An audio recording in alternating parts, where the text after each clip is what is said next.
Hello বন্ধুরা, good evening. Welcome back to my channel. বন্ধুরা, আপনারা সকলে কেমন আছেন? আশা করছি সকলেই খুব ভালো আছেন। আমরাও বেশ ভালো আছি। আজকে আমি চলে এসেছি ভিন্ডি আলু দিয়ে পাবদা মাছের ঝোল রেসিপি নিয়ে। তাহলে চলুন বন্ধুরা, দেখে নিই রেসিপিটি তৈরি করতে কী কী উপকরণ লাগছে। আমি এখানে 4 পিস পাবদা মাছ ভালো করে ধুয়ে পরিষ্কার করে নিয়েছি। আর নিয়েছি 10-12টা কাঁচা লঙ্কা, নিয়ে নিয়েছি 1 টুকরো আদা, একটা আলু, আর নিয়েছি 250 গ্রাম ভিন্ডি। আর নিয়েছি আমি এখানে একটা টমেটো কুচি, নিয়ে নিয়েছি 2টো তেজপাতা, হলুদ গুঁড়ো, গোটা জিরে, গোটা ধনে, কালো জিরে, নুন, আর নিয়েছি সর্ষের তেল। প্রথমে আমি মাছের মধ্যে নুন আর হলুদ মাখিয়ে নেব। পরিমাণ মতো নুন হলুদ দিয়ে দিলাম, দিয়ে হাতের সাহায্যে আমি ভালো করে মাখিয়ে নেব।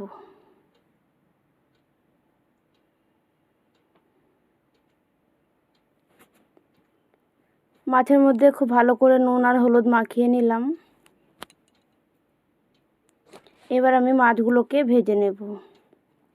একটা ফ্রাই প্যান নিয়ে নিয়েছি। ফ্রাই প্যানটা ভালো করে গরম করে নিয়ে দিয়ে দিলাম পরিমাণ মতো সর্ষের তেল। তেলটা খুব ভালো করে গরম করে নিয়েছি। এবার একে একে আমি সব মাছগুলো দিয়ে দেব।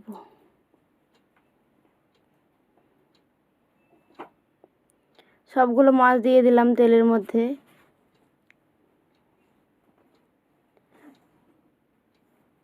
মাছগুলো এক পিঠ ভাজা হয়ে গেছে, আমি উল্টিয়ে দিয়েছি। যেহেতু আমি এক হাতে ক্যামেরা ধরেছি, তাই আমি মাছ উল্টানোটা দেখাতে পারলাম না। মাছটা উল্টিয়ে নিয়েছি। মাছগুলোকে আমি নামিয়ে নিয়েছি। নিয়ে গ্যাসের উপর একটা কড়াই বসিয়ে দিলাম। ওই মাছ ভাজার তেলটা কড়াইতে দিয়ে দিলাম। আর একটু সর্ষের তেল এতে আমি অ্যাড করে দিলাম। ভালো করে গরম করে নিয়ে আগে আমি ভিন্ডিগুলো ভেজে নেব। সবগুলো ভিন্ডি দিয়ে দিলাম। এবার ভিন্ডিগুলো খুব ভালো করে ভেজে নেব।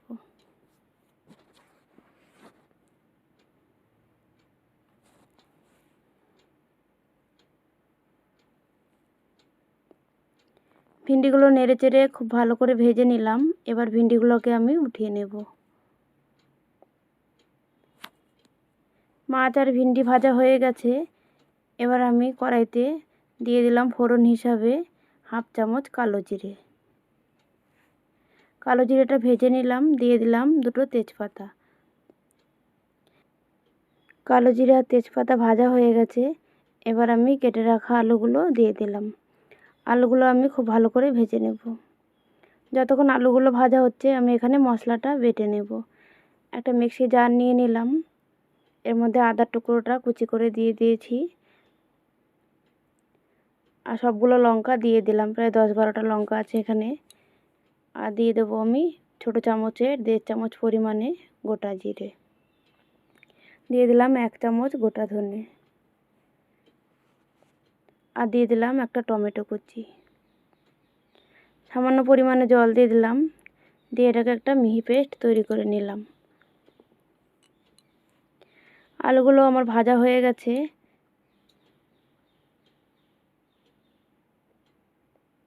এবার আমি বেটে রাখা মশলাটা দিয়ে দেব।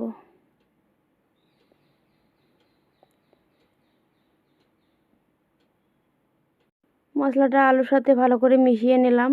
এবার আমি মশলাটা খুব ভালো করে কষিয়ে নেব। প্রায় 1 মিনিট টাইম লাগে মশলাগুলো আমি কষিয়ে নিয়েছি। এবার আমি দিয়ে দিলাম স্বাদ মতো নুন,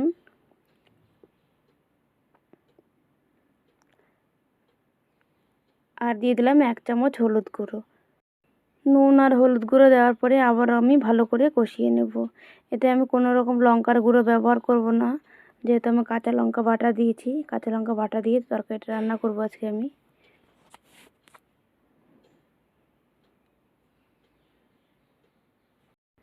মশলা খুব ভালো করে কষানো হয়ে গেছে। মশলা থেকে তেল ছেড়ে এসেছে। এই পর্যায়ে আমি আগে থেকে ভেজে রাখা ভিন্ডিগুলো দিয়ে দিলাম। ভিন্ডিগুলো দেওয়ার পরে আবারও আমি খুব ভালো করে কষিয়ে নেব।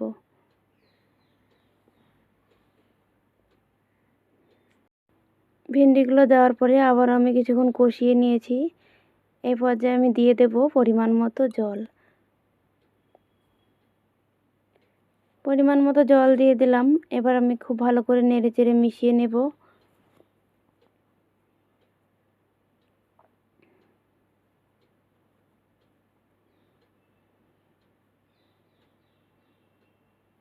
ঝোলটা ফুটে উঠেছে। এবার আমি একবার নেড়ে দিলাম।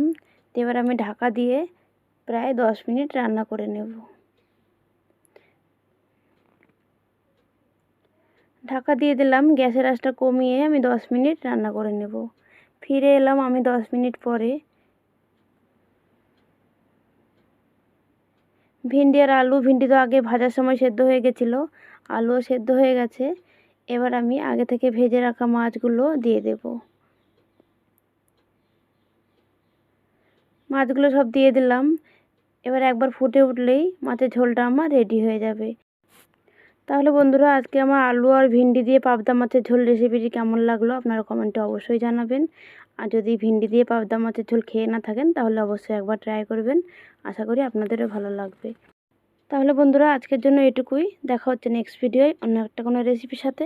ততক্ষণ আপনারা সকলে খুব ভালো থাকবেন, সুস্থ থাকবেন।